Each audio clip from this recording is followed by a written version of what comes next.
Do que a tecnologia é capaz? É difícil mensurar todos os impactos causados por ela. O que sabemos é que, de uma forma ou de outra, independente da área que se refere, a tecnologia faz parte da vida dos seres humanos. E na área da saúde não seria diferente. A tecnologia, cada vez mais, faz parte do cotidiano dos profissionais da saúde. Novos aparelhos auxiliam nos tratamentos de pacientes e também a cuidar mais precisamente da saúde dessas pessoas. Como é o caso dos aparelhos tecnológicos que auxiliam as pessoas a monitorarem suas frequências cardíacas, os seus passos, ou seja, a sua saúde também.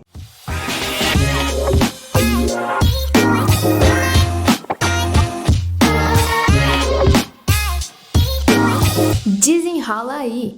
Eu sou Natália Richter. E eu sou a Pietra Dardi. E no episódio de hoje, o tema é tecnologia na área da saúde. E para desenrolar esse assunto, convidamos a Aline Patrícia Britsky, que é professora do curso de Enfermagem e Medicina da Univates. E a Júlia Buligon, que é estudante do curso de Medicina. Oi, pessoal, tudo bem? Prazer estar aqui com vocês. Oi, gente, tudo bem? Como é que vocês estão? Prof. Ju, muito obrigada por aceitar o nosso convite. E sejam bem-vindas ao Desenrola aí. Então, para começar, como sabemos, muita coisa mudou quando falamos em saúde, até chegarmos no que temos hoje. Seja na forma do atendimento, novos equipamentos ou tratamentos. E com esses avanços tecnológicos, a nossa espécie foi capaz de desenvolver uma série de técnicas, para prevenir e tratar essas doenças, como o desenvolvimento das vacinas, por exemplo. Vocês podem citar alguns exemplos de mudanças, evoluções nesse sentido? Gurias, eu venho de uma realidade hospitalar, Eu vim para a Univates esse ano e antes eu trabalhei no Hospital Moinhos de Vento, na área da onco, na área de imagem, tratando pacientes, então, no início de câncer,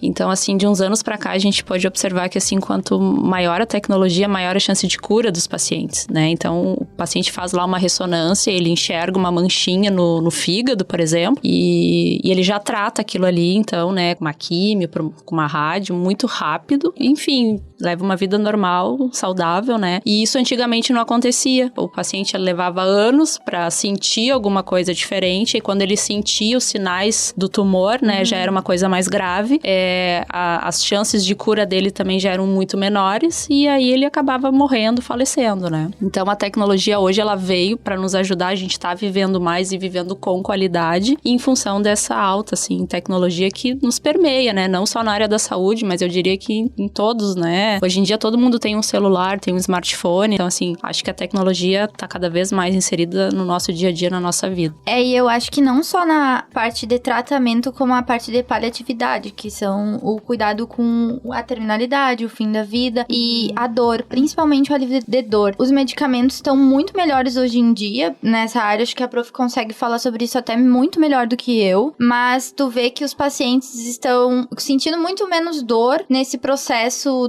tanto da onco quanto das outras doenças, assim. Porque muitas doenças a gente ainda não consegue curar 100%, então a pessoa precisa aprender a conviver, e eu acho que essa questão de dar conforto pro paciente é muito importante. Doenças que não têm cura, Isso. O paciente continua vivendo, mas como qualidade de vida, como é importante a gente se preocupar com a dor mesmo, em tentar fazer com que esse paciente não sinta dor ou sinta o menos dor possível e dar conforto. E hoje em dia, assim, tu falaste muito bem das medicações, e a gente tem um conjunto de tratamento, que envolve a dor, não é só tomar o remédio, mas, assim, é ter uma alimentação saudável, é praticar exercício, é dormir bem, o sono, a gente às vezes esquece de falar, mas o sono é primordial pra pessoa não sentir dor, pra ela ter uma vida mais confortável, digamos assim. E que nem a Júlia falou, os cuidados paliativos hoje em dia, eles estão inseridos na nossa vida, A gente tá vivendo mais graças a isso, graças aos tratamentos e vivendo com qualidade. Antigamente, a pessoa, às vezes, era tido o diagnóstico de algum tumor, alguma doença que não tinha cura e deixada de lado,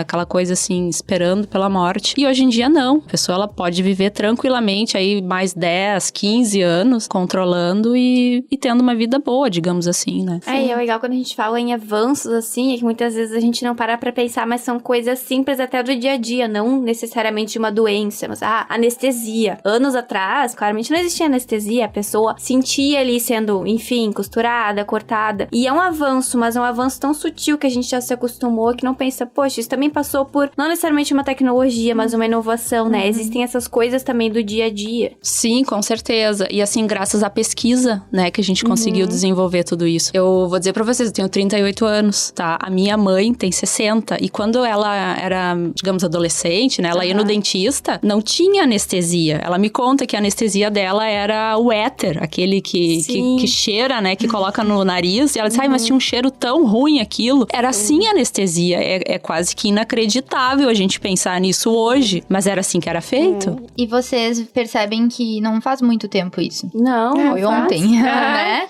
Faz muito pouco tempo e acho que o avanço tecnológico vem disso também. Desenvolvimento das pesquisas, do avanço da ciência e tudo isso envolve muita tecnologia. O final que a gente vê é a medicação, é o anestésico, são coisas assim, mas por trás disso tudo tem muita tecnologia envolvida. E muito tempo, né? Essas coisas levaram anos pra estar como está hoje e ainda estão mudando, né? Com certeza, há pouco tempo atrás as vacinas eram dadas não eram descartáveis as agulhas e as seringas, então imagina como era. Então, hoje em dia, isso evoluiu muito. Inclusive, as próprias vacinas, né, que vocês citaram no início, a primeira foi descoberta no século XVIII por causa da varíola, né?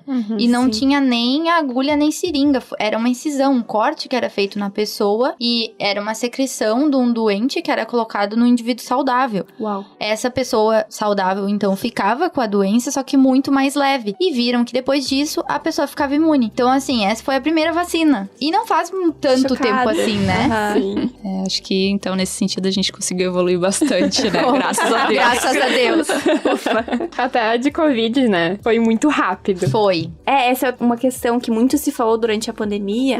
Mas como assim uma vacina foi feita tão rápido? Óbvio que isso não tá certo. Foi um discurso de muitas pessoas, mas que não entendiam que essa vacina foi um final de um estudo que já vinha acontecendo há muito tempo, de uma tecnologia que a gente já chegou ao ponto de conseguir fazer essa vacina, que não tava 100% pronta também, era o ideal pra usar naquele momento, mas não foi tão rápido, né? Com certeza, nos protocolos, né, de pesquisa, assim, a gente tem vários passos que a gente precisa seguir. E o que eles fizeram com a questão do Covid é que eles anteciparam esses passos, né? Por isso que foi feito tão rápido, mas não se deixou de seguir nenhum protocolo, digamos assim, né? Foi tudo feito corretamente, só que a gente fez tudo mais rápido em função de que a gente precisava. Mas, assim, foi tudo feito dentro, digamos assim, do correto, do protocolo, né? E às vezes as pessoas que não estão nesse meio, às vezes não entendem isso. Como é que foi feito tão rápido, né? Sim, a gente teve que agilizar nesse momento. E priorizar também. Eu acho que ter pessoas morrendo, muita gente morrendo, fez com que todos os esforços fossem focados pra isso naquele momento. E as pessoas têm que entender, quem não é da área da saúde às vezes não consegue esclarecer isso muito na cabeça, mas que se a vacina foi liberada pra população, as pessoas precisam confiar, porque não se vacinar é muito pior.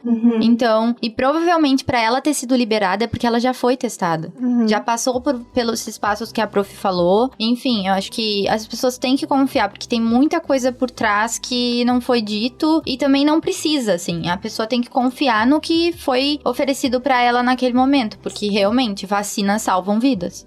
E isso é uma coisa que desde o século XVIII viram isso e ainda é muito atual. E é legal a gente ressaltar também que a gente não tá falando apenas de equipamentos super modernos, né? Tipo, revolucionários. Como é que é no cotidiano de vocês que fazem atendimentos, né? A prof já trabalhou no hospital também. Como percebem a tecnologia no dia a dia de vocês? Bom, então, ali no ambulatório da Univates é uma realidade que eu tô bem mais acostumada hoje em dia. E eu percebo que muita coisa é muito mais ágil. O que eu quero dizer com isso? Se a gente precisa de um eletro, a gente faz ali na Univates mesmo e consegue ver o resultado na hora. A mesma coisa com o raio-x. A gente consegue ver o raio-x na hora. Então, isso é muito bom, porque o raio-x, por exemplo, a gente consegue ver muita doença. É um exame barato pro SUS e consegue abranger muita coisa em muitas áreas. Então, assim, essa parte da agilidade e da disponibilidade dos aparelhos, assim, da tecnologia é realmente fantástica. Eu vou dar outro exemplo, assim, que como eu tenho os estagiários, os alunos, né, em vários locais aqui de Lajeado, um deles é a UPA, né? E eu acho muito bacana, assim, o atendimento de lá, e que nem tu falou, Júlia, a questão do raio-x, dos exames de laboratório, do eletro. Lá a gente tem uma sala vermelha, assim, então pacientes graves eles levam pra lá. E tu tem tudo que tu precisa lá, né? Tu tem um eletro, tu tem raio-x, tu tem exame de sangue, quer dizer, é tudo envolvido com a tecnologia. Então, assim, o quanto a gente evoluiu, o quanto isso é bom, né? Quer dizer, o paciente sai de lá, né? Ele já tem um diagnóstico, ou ele fica lá, de repente não é uma coisa tão grave, né? Então, assim, a gente consegue manejar, consegue enviar ele daqui a pouco pro Bruno Born, se for alguma coisa mais grave. Não, se for uma coisa mais simples, mais tranquila, tu consegue tratar ali mesmo na UPA e depois liberar o paciente. Então, assim, ele torna também mais prático o dia a dia do médico, do enfermeiro, até da fisioterapia, de todas as áreas. E aumenta a precisão também, porque tu tem certeza que ele tem pneumonia, porque tu tá vendo uma imagem do raio-x e tem uma pneumonia no pulmão dele. Tem o aspecto ali do pulmão com pneumonia, então, que é diferente de um pulmão saudável, de um pulmão que não tem essa doença. Então, assim, tu consegue, além da clínica, da anamnese, que é a conversa médica com o paciente, tu consegue fechar o diagnóstico com um exame, seja laboratorial, né, que é os exames de laboratório, de sangue, seja exames de imagem. Então, acho que é bem importante reforçar isso. E a agilidade que isso acontece, porque tem muitas doenças que dependem do tempo. Sim, com certeza. Tu precisa agir rápido. Sim. Que é ruim se tu tiver que encaminhar aquele paciente para outro serviço, porque tu não sabe quando ele vai ser atendido, tu não sabe quando ele vai conseguir ser atendido por aquele especialista específico. Então, a agilidade, isso agilizou muito o serviço, assim. Tem lugares, né, que na própria emergência tem uma tomografia, né, Júlia? Então, se o paciente, por exemplo, chega com dor no peito, né, gurias, a gente logo suspeita, tá infartando, alguma coisa assim, né? E aí tu falaste muito bem desse tempo, né? Então, tem um tempo preconizado, né? Se você consegue diagnosticar que tem lá um entupimento numa das artérias do coração, por exemplo, né? Você entra com uma medicação específica naquele tempo ali, que essa medicação consegue destruir aquele trombo que tá lá no coração. E aí o paciente fica bem. Sim. Só que eu tenho que ter um tempo pra isso. Sim. Se ele demorar demais, essa medicação não vai mais fazer efeito. E aí eu vou ter que entrar com outro tratamento, fazer uma angioplastia, colocar um stent, por exemplo. Tem que ser um pós, né?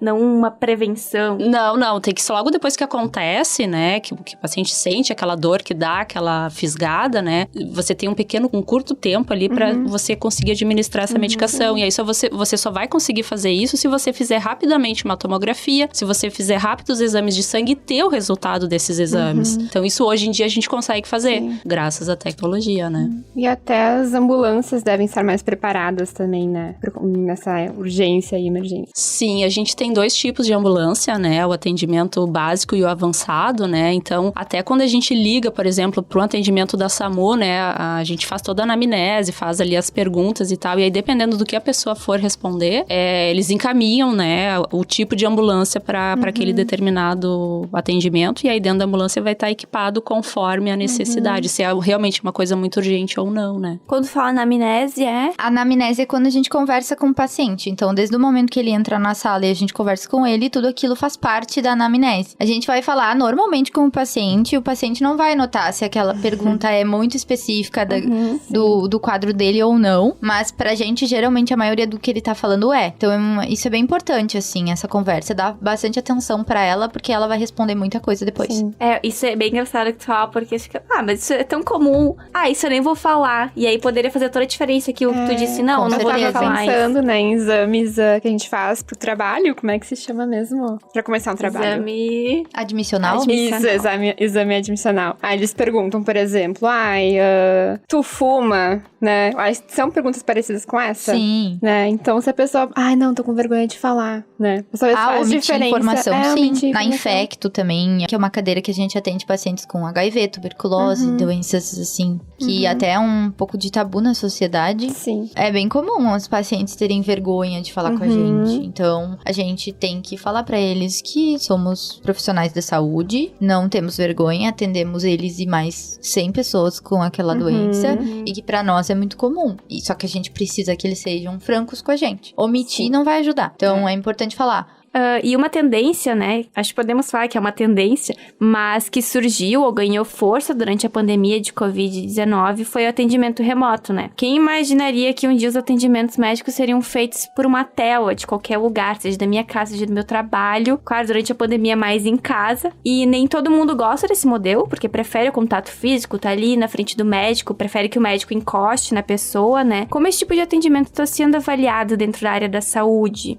Até onde ele é possível, quando que é necessário que ele seja presencial? Ok, isso aqui a gente não pode fazer remoto, vai ter que ser presencial. Olha, eu sou da seguinte opinião, eu acho que isso foi, assim, uma das coisas boas que a pandemia, né, nos trouxe, assim, essa questão das consultas remotas, online, né, que nem tu falaste, assim, né, quem imaginava um negócio desse? E eu acho, assim, é muito bom, poupa tempo, as distâncias, tu não precisar daqui a pouco andar, sei lá, 50 quilômetros, 100 quilômetros pra ir até o consultório, pra ir até o médico, o hospital, né, então acho que facilita muito. E às vezes, assim, são pequenas coisas, eu tô com uma dor de garganta, por uma dor de garganta, às vezes tu não precisa ir uma emergência no hospital, né, poderia ser uma consulta online, né, tô com uma dor de cabeça daqui a pouco. Consulta online primeiro, vê a opinião do médico, se realmente precisa ir pra uma emergência, pra um consultório, alguma coisa assim. Então eu acho que é só benefício que traz, assim. Eu acho que os atendimentos online vieram também para atingir pessoas que não teriam possibilidade de serem atendidas. Da onde os médicos não chegam, da onde os outros profissionais de saúde não chegam, eles terem algum atendimento. Eu acho que ainda não é o principal, porque tocar nos pacientes ainda é muito importante, assim, é algo que a gente aprende bastante durante a faculdade, que é toquem nos seus pacientes, que não adianta tu só fazer uma anamnese, que é a conversa médica, mas a gente precisa examinar. O paciente disse que tá com febre, tá, mas tu aferiu a febre, tu botou o termômetro embaixo do braço dele. Então, são coisas básicas que às vezes passam, assim. Eu acho que se o paciente tá na tua frente, tu tem que fazer tudo. Tu tem que revirar o paciente do avesso, assim.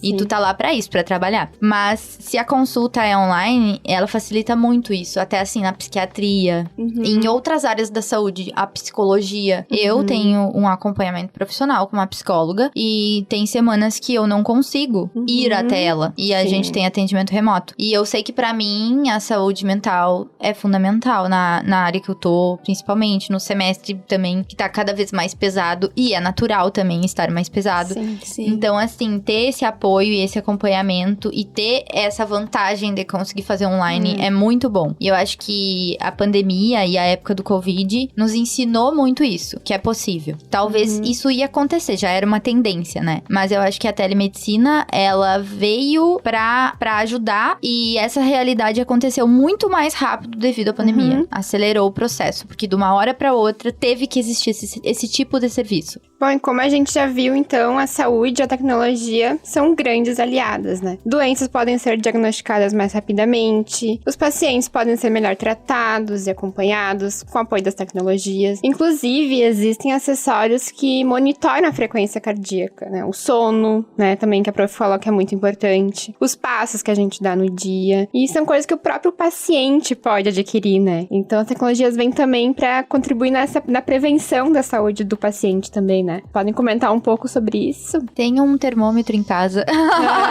Não, eu falo brincando, mas eu acho que as mães já devem saber isso.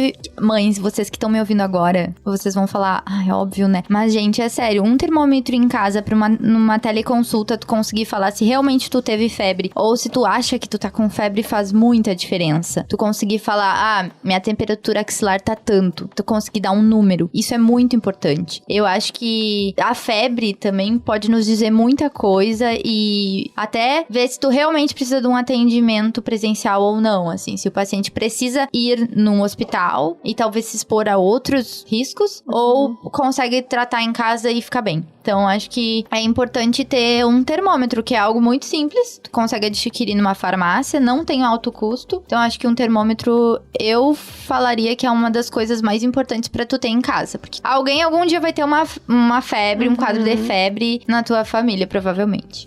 Júlia, tu falaste do termômetro, né? né? Acho também fundamental, concordo contigo. E hoje em dia tem o medidor de pressão, tem o oxímetro, né? Então, assim, nas consultas online, eu trabalhei um tempo com consulta online, logo que começou o Covid, e assim, isso facilita muito, né? Porque daí o paciente te dá a oximetria, quanto que ele tá saturando, medida da pressão, daí tu vê se ele tá hipotenso ou hipertenso, e a febre, se ele tá com febre ou não, né? Então, assim, é perfeito.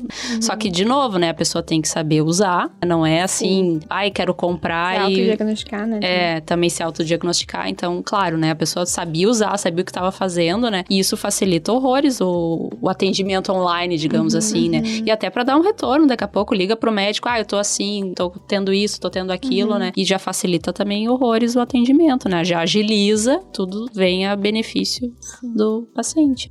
E também tem tantos aplicativos, né? Tipo, eu acompanho minha saúde, por exemplo, no meu celular também, né? Sim. Ai, quantos passos eu dei, sabe? Fui bem nessa semana ou não, como é que foi meu sono. O relógio, né? O relógio. Ah, minha frequência cardíaca tá boa, não tá. Mas ele tem que também saber, né, o que é uma frequência cardíaca boa pra ti, ou não é bom. Bem, né? E eles até acabam estimulando a pessoa a praticar exercício, né? Hoje eu não cheguei nos 10.000 passos, tem que chegar, né? Te ajudam a colocar uma meta, né? Isso, então acho que sempre tem os dois lados, né? O bom e o ruim, assim, mas eu acho que traz mais benefícios, assim. Sim, com certeza. E, prof, a gente queria falar agora um pouco sobre a tua pesquisa sobre a estimulação transcraniana de corrente contínua, a ETCC. O que é isso? Qual a relevância para as pessoas? É uma pesquisa, tá mais numa área mais inovadora, mais recente, ou é algo que já se vem falando há muito tempo? Então, eu fiz o meu mestrado e meu doutorado nessa área, para tratar a dor. No mestrado, a gente trabalhou pacientes com hepatite C crônica, lá em 2013. Na época, eles usavam 2 medicações, Telaprevir e Boceprevir, para tratar a hepatite, e faziam uma medicação injetável que era o interferon, uma vez por semana. E esse interferon dá muita dor nas articulações, né? E aí o paciente com hepatite C, ele não pode ficar tomando muita medicação porque o fígado dele tá prejudicado e as medicações são metabolizadas pelo nosso fígado. Então, assim, quanto menos medicação ele tomar, melhor. E essa estimulação, como é que ela funciona, né? Ela é uma descarga elétrica na nossa cabeça, no escalpo que a gente chama. Mas é uma corrente bem fraquinha, né? O paciente, ele vai sentir uma formigação, assim, vai ficar vermelho, uma pequena parte ali onde eu for colocar essa estimulação, ele vai sentir uma pequena um formigamento ali, né? Que é onde vai estar, então, fazendo a despolarização neuronal. Essa corrente, ela atinge até 2 centímetros do escalpo e ela causa a despolarização dos neurônios ali, né? Que pra vocês, assim, que não são da área da saúde, é quase que a mesma coisa que tomar um remédio. O remédio vai fazer isso também lá no meu cérebro, digamos assim. Essa estimulação vai liberar os neurotransmissores que vão ser responsáveis, então, para aliviar a dor, aliviar a ansiedade, a depressão. Então, essa técnica, ela é usada em várias patologias. Eu usei para tratar a dor da hepatite C crônica e deu tão certo, a gente tratou os pacientes 5 dias por semana, a gente fez 5 estimulações e aí vocês podem até me perguntar assim, prof, mas a dor, ela é tão subjetiva, tipo, o que é dor pra Júlia não pode ser pra mim. Mas aí, pra comprovar cientificamente, a gente fez uma coleta de sangue. Tem um marcador no sangue que é o BDNF e esse marcador, ele diz se a pessoa realmente teve dor ou não, tá? Então, assim, a nossa estimulação, ela baixou os níveis do BDNF. No início do tratamento, os pacientes, eles tinham altos níveis de BDNF. Então, a gente mediu antes e depois, lá no 5º dia. E lá no 5º dia, os pacientes tiveram uma redução do BDNF. Então, aqui a gente conseguiu comprovar o efeito benéfico, né? O efeito analgésico da estimulação. Então, também fiquei bem feliz, assim, porque às vezes no início, né? Com certeza. Eu não sei se faz sentido ou não, mas é um pouco parecido com o que se usa em tratamentos até de fisioterapia. Eu torci meu pé recentemente e aí era um eletrodozinho que botava ali, fazia um formigamento e isso diminuía minha dor depois. Não sei se é parecido. É parecido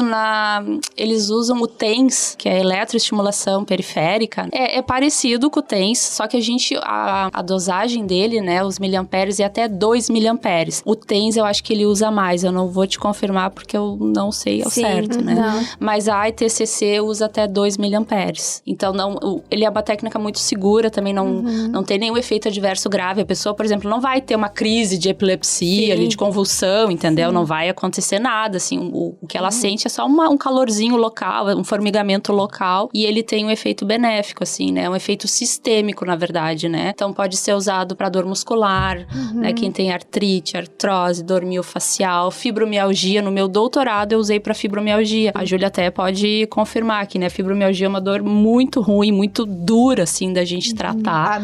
A dor da fibromialgia, quando tu pega pacientes com fibromialgia, tu não esquece do quadro deles, assim. Porque é uma dor que eles relatam que não tem nada que eles usem que melhora. Que eles estão com dor sempre, toda hora, todo momento. Então imagina tu viver com essa dor todos os dias, em todos os momentos. Então, E não é só a dor, né, Júlia, física, é a dor mental que a gente chama, né?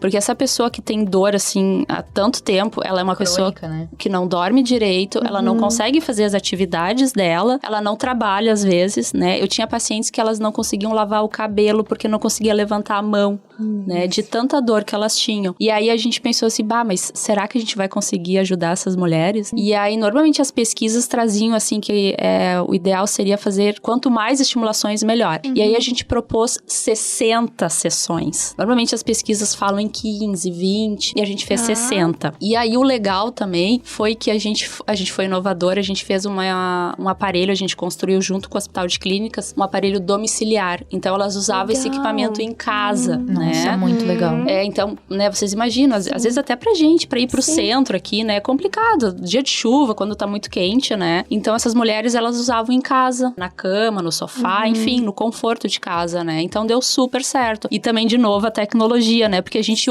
falava com elas através do telefone, do WhatsApp, né? De um aplicativo. Mas assim, elas tinham toda a segurança de usar em casa, o equipamento já era programado individualmente pra cada uma delas. Então, assim, não tinha perigo nenhum, assim. E ele tinha um tempo pra funcionar. Então, elas não podiam, mesmo que elas quisessem fazer 2 estimulações por dia, não dava. Porque ele tinha um período que ele ficava desligado 17 horas. Então, ele não funcionava. E é um equipamento pequeno, né? É um equipamento pequeno, portátil, super fácil de usar. Então, foi realmente muito bom. E aí, de novo, a gente mediu o BDNF e a gente também avaliou sono, ansiedade, depressão, além dos níveis de dor. E aí, foi super certo, assim, as mulheres adoraram, ficaram super bem, mantiveram um efeito analgésico também por bastante tempo. Então, foi... esse é um tratamento que tu faz, depois tu pode fazer uma pausa, ele tem que ser recorrente, tem que ir fazendo. O ideal, assim, é que nem medicação, tá? Vocês podem associar, assim, né? Quando você quer, por exemplo, tratar, né, uma hipertensão, você toma uma dose de medicação mais forte, uma maior dosagem, e aí você vai vendo que os níveis, né, vão baixando e depois você vai baixando a dose. Você pode manter por uma dose pequena. Na ITCC é a mesma coisa, você dá, então, várias estimulações no início, o ideal é ter de 20 a 30 sessões no início para diminuir o efeito agudo da doença, e aí depois você faz estimulações, então, mais espaçadas para só manter, então, digamos assim, a analgesia. E você pode fazer uma vez por semana, 2 vezes por semana. Sim, porque a tendência é que ele não sinta mais aquela dor aguda toda hora, todo tempo, e naquela intensidade. Exatamente, né? Porque daí já diminuiu, já baixou, né? Sim. E aí você faz mais espaçado só pra manter o efeito analgésico daí. Muito legal. Antes de tu entrar aqui, né? Antes de a gente começar a gravar, comentou que tem um projeto com o uso desse equipamento pro centro clínico. A gente tá com uma ideia, né, de tratar mulheres aqui na Univates do centro clínico que tenham endometriose, por exemplo, com síndrome do ovário policístico, né, que dá muita dor. E aí a ideia é usar essa estimulação pra tratar essas mulheres, né, fazer um estudo, né, um ensaio clínico, pra gente tentar disponibilizar também pro pessoal aqui, pro Vale. Que legal. Muito legal. A gente tá com umas ideias aí. Tá em fase de análise, de planejamento, isso, né? Então a gente já encaminhou o projeto, a gente tá esperando aí ter o aval do pessoal pra começar. Muito bacana. Legal. Talvez até esse episódio sair, isso já andou, depois vai atualizando a gente. Ah, não, com certeza. E Ju, tu tá na metade do curso, né? Já passou, talvez. Mas provavelmente, quando tu se formar, já vão existir coisas diferentes que existem hoje, né? Mais inovação, talvez vão ter novos equipamentos. E por conta disso, um profissional da saúde precisa estar em constante atualização, né? Mesmo recém-formado. E o que passa na tua cabeça quando tu pensa nesse futuro, talvez mais inovador? E o que um profissional da saúde precisa ter? O que é fundamental nessa profissão? Eu fico com um pouco de medo, apreensão, né? Medo. Devido aos últimos acontecimentos na área da saúde, o Covid, acho que foi um momento que quem conviveu com profissionais já formados, médicos e enfermeiros nesse momento, também sentiu o que é uma doença nova. E de tempos em tempos tempos isso acontece. Sim. Agora foi o Covid. Antigamente foi a H1N1. E daqui uns 2 anos, quando eu me formar, eu espero que eu consiga lidar com a próxima pandemia, se tiver. Ou enfim, isso é comum acontecer. Acontece pelas mutações dos vírus. Mas eu acho que, apesar desse medo, eu acho que vai ser um futuro muito promissor. As pesquisas estão evoluindo muito,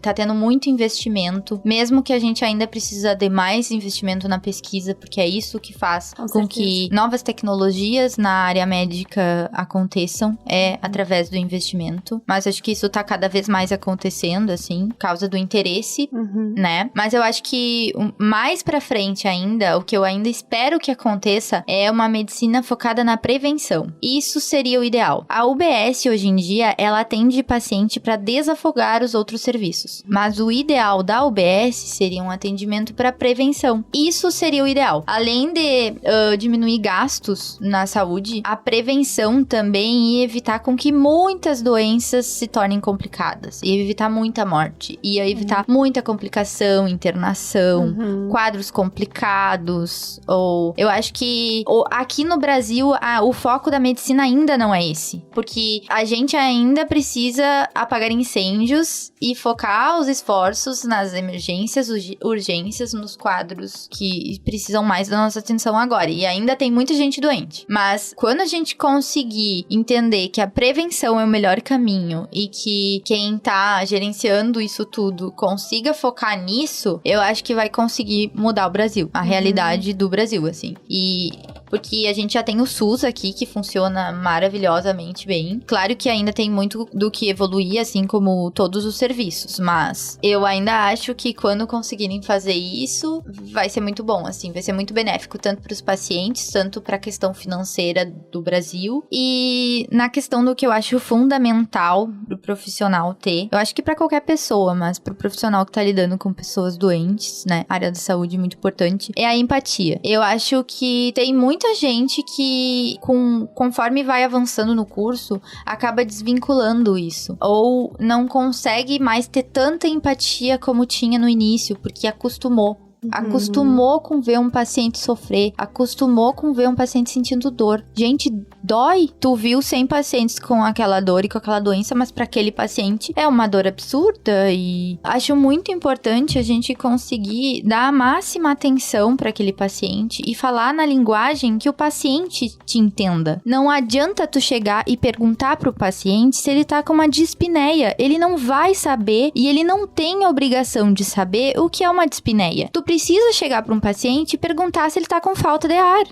Se ele tá conseguindo subir lances de escada. Se ele fica cansado quando ele acorda de manhã, toma banho e lava o cabelo. É assim que tu pergunta se ele tá com falta de ar.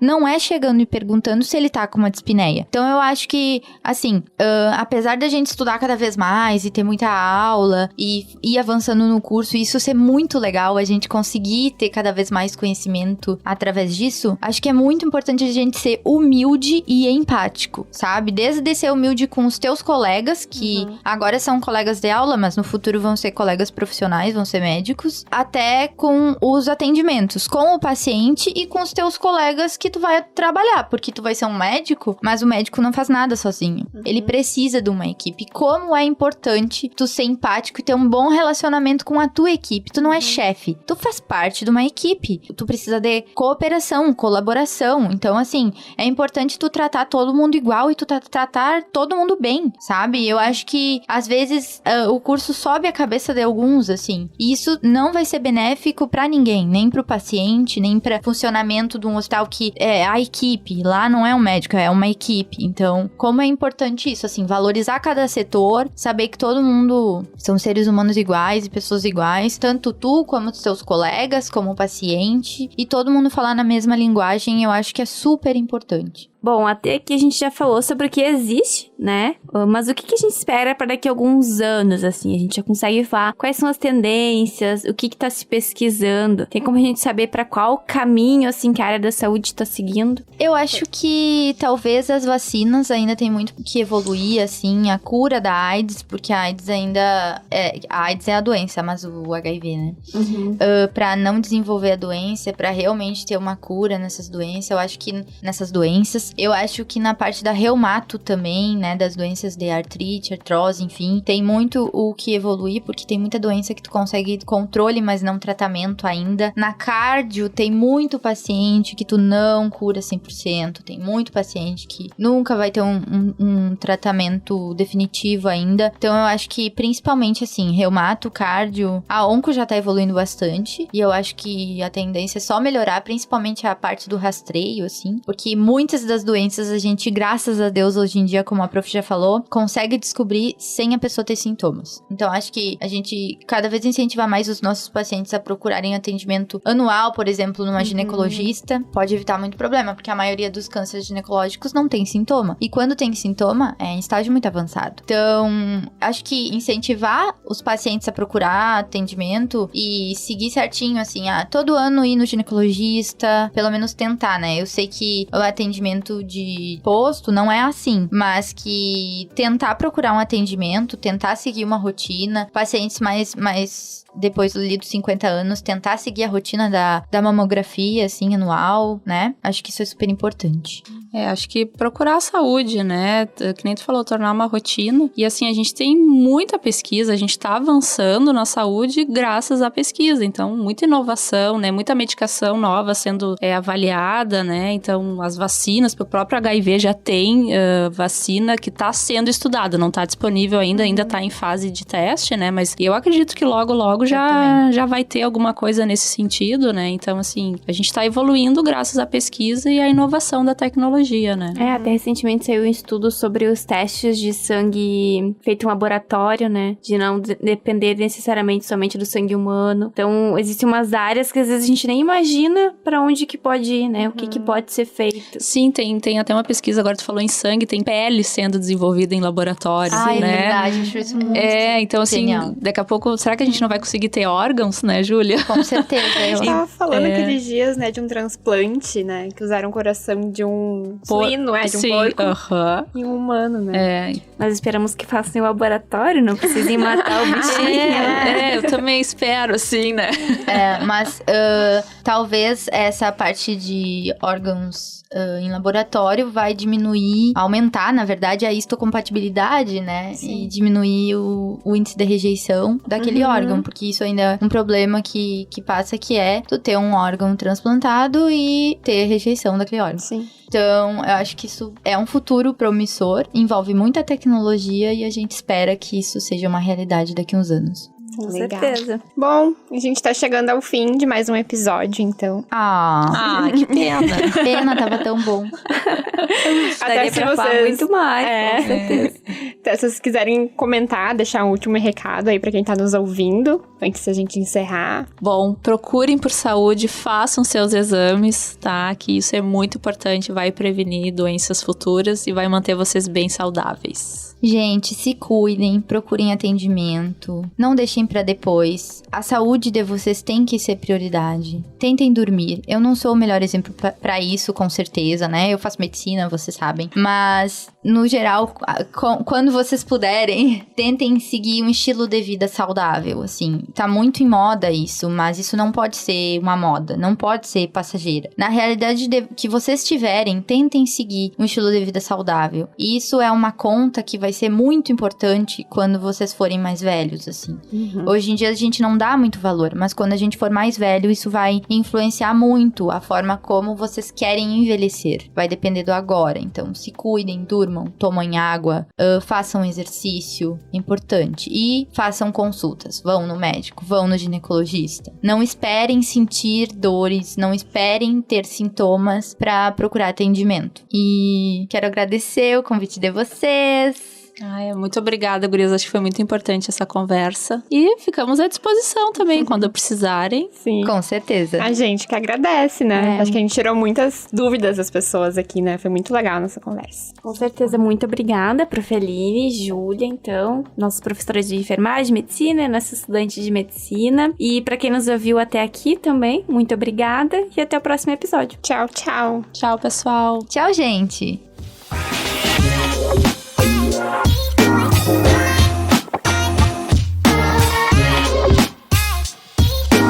Desenrola aí.